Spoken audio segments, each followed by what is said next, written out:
Hi, my name's Diane Gehart, and I want to talk to you today about professional mentoring in the field of mental health, because it's something I think that most of my students are not getting enough of. You know, through my books and YouTube series, I have a lot of people coming to me when their careers get off course. And, through this process of helping people kind of get unstuck wherever they are, either early in their career or sometimes further along in their careers, it just seems that there is not enough professional mentoring going on in the field. So I thought I would share a little bit of my thoughts on this and how to make sure you're getting the mentoring you need, not just through the supervision process to learn to do therapy, but also like through the whole conceptualization of a career path for you. Now, it is true, not some people are really happy having a job in the field. Like they just want to kind of put their work life on autopilot, and they go to work, they have a job, they follow, whatever ladder might be there, maybe move periodically, but for the most part, they just want to plug and play. However, if you really have a vision of having a private practice or writing a book or um, doing something, working with a very particular population, developing a skill set, moving into administration or teaching, to really, and you have this vision for what you want in terms of your lifelong career path, that's a whole different set of issues. And I think some people go kind of just assume they get out of graduate school, they get, an associate or intern number, and they get a job, and they feel like they've started their career. And they've gotten a job in their field, and that may be what they choose to do. But I know a lot of people have bigger visions for their career. They want to have more control. They want to achieve particular things. And that really is looking at creating a career path. And for that, you need a mentor. So a professional mentor or a career mentor is very different than a supervisor, because a supervisor is usually hired, by an organization, or maybe you're in their private practice, but they're supervising you to, help and oversee the clients you work with. And in today's work environments, I think this is where we all got lost and where things kind of got off track, because I've seen it more in the last 10, 15 years than prior, where it's like in today's work environment, supervisors are so busy, trainees have such, and interns have such difficult caseloads. Like every minute of interaction with anyone who's got experience in that organization, you're usually managing cases. And, it's taken over. And I think everyone's workload is so heavy. A lot of the mentoring that might casually have happened in the past, when I think the workloads were not as intense, is just really evaporated, and it's leaving, I think, a lot of newer professionals. When I say newer professionals, I think the first 10 years you're in the field, you're a newer professional. It takes a long time to get good in this field.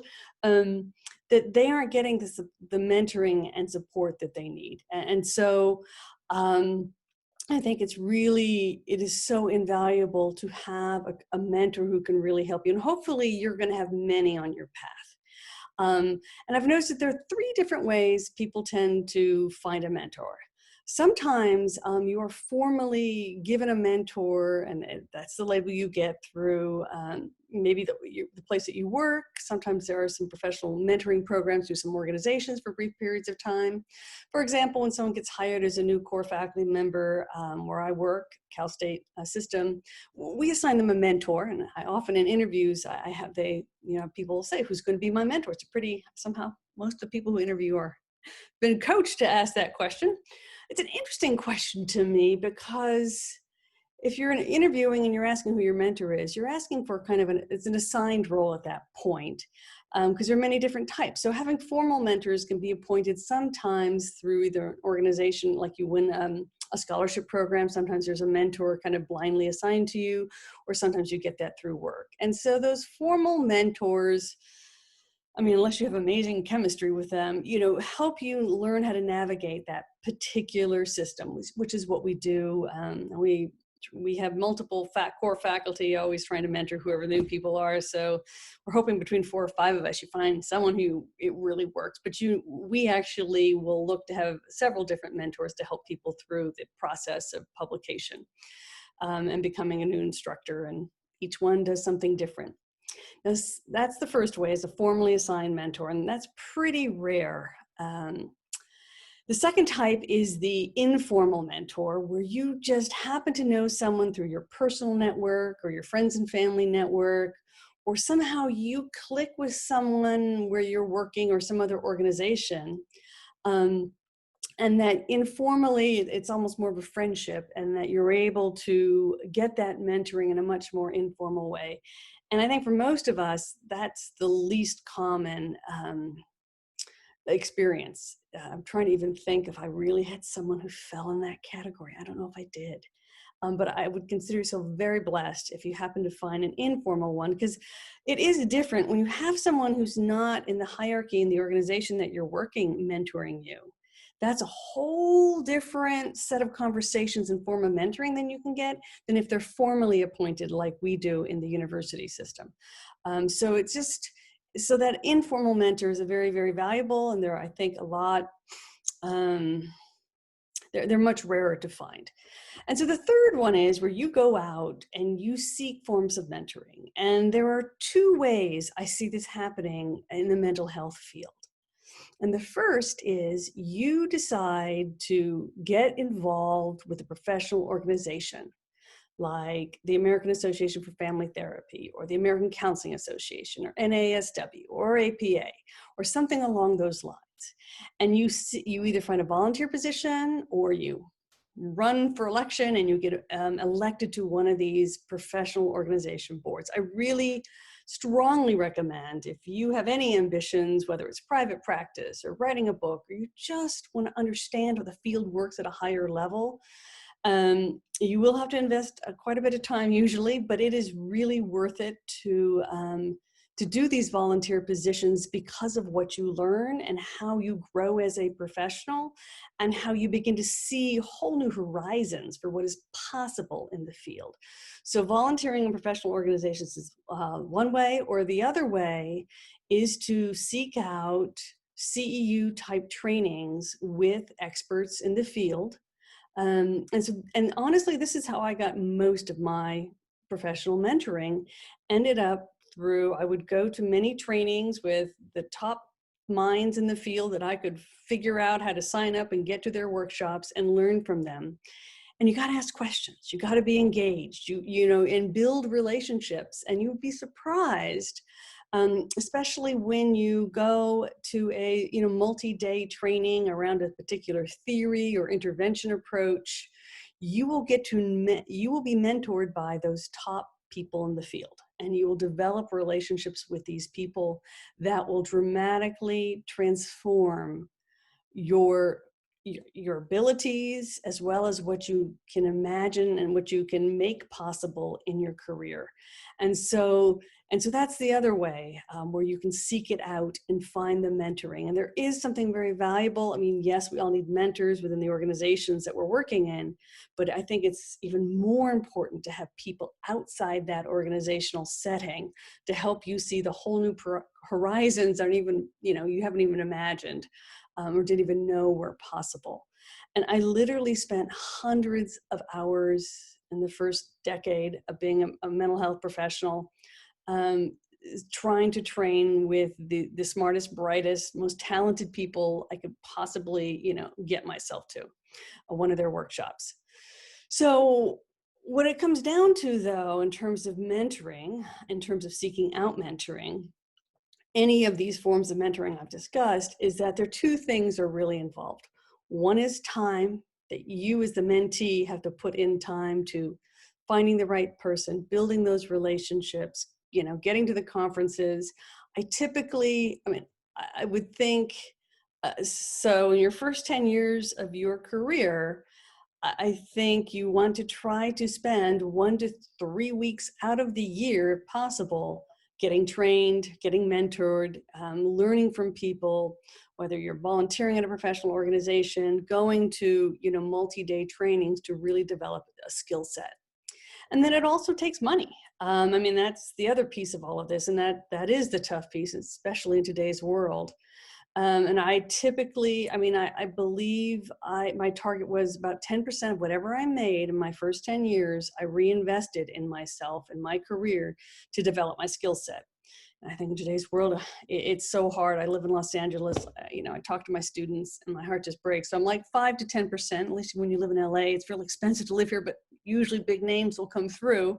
But you should be looking at no less than 5 to 10% where you reinvest in trainings, in books, in whatever you getting yourself places. I will tell you, the first 10 years of my career, every single vacation I had involved a CEU event at one side or the other of it, just to make it all financially workable.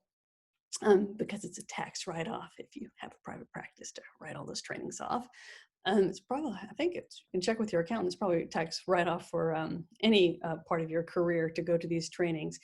But when you invest in this type of, these types of advanced trainings, what you make, over the years as you develop both, a skill set, because everyone always asks me, how do you start a private practice? I'm like, you got to get really good at doing therapy to make money to, if you want to have a cash practice, if that's your fantasy or whatever, you got to get really good at what you do.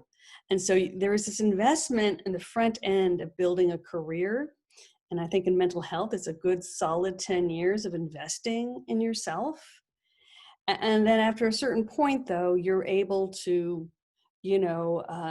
bring in a certain fee in your practice. You're able to, move to different levels of an organization. If you're still working in an organization, you're able to publish, you're able to be connected in ways that no matter what your goal is, you know how to make that happen.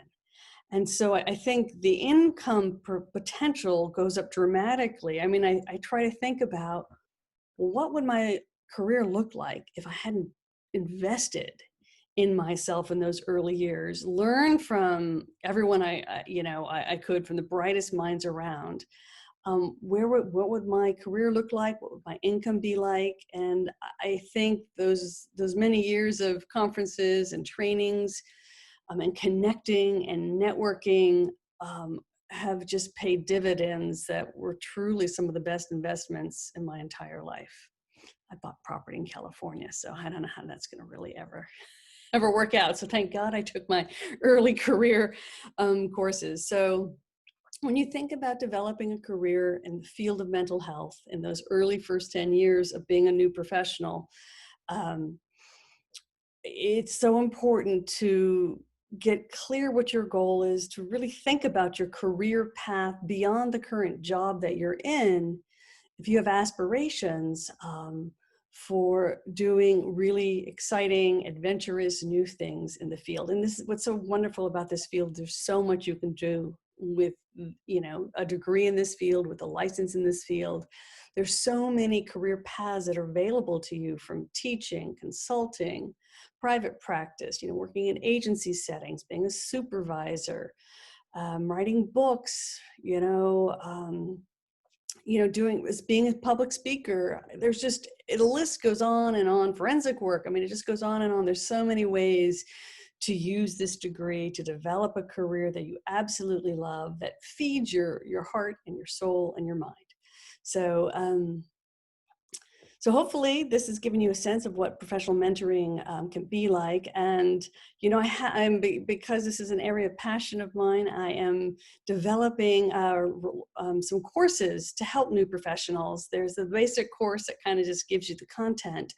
But I really think what I'm most excited about is to work with people, in a small group, one-on-one, to give them the mentoring that I got, oftentimes, at conferences, during, over lunch, in the evenings, that sort of thing. And it just seems that today's training environment doesn't allow for that. So I'm very excited to be able to find a way with the technology of Zoom and new learning platforms to be able to, offer mentoring at a far reduced price. And I think it used to be where you had to fly everywhere to do everything. So hopefully you will find one of my programs works for you. And if not me, I do hope you find someone who can really give you that career mentoring to create a career you absolutely are passionate about and love, and that you can be enthusiastic about decade after decade after decade, because I still love what I do. I still think it's the best career ever, and I wish you all the same.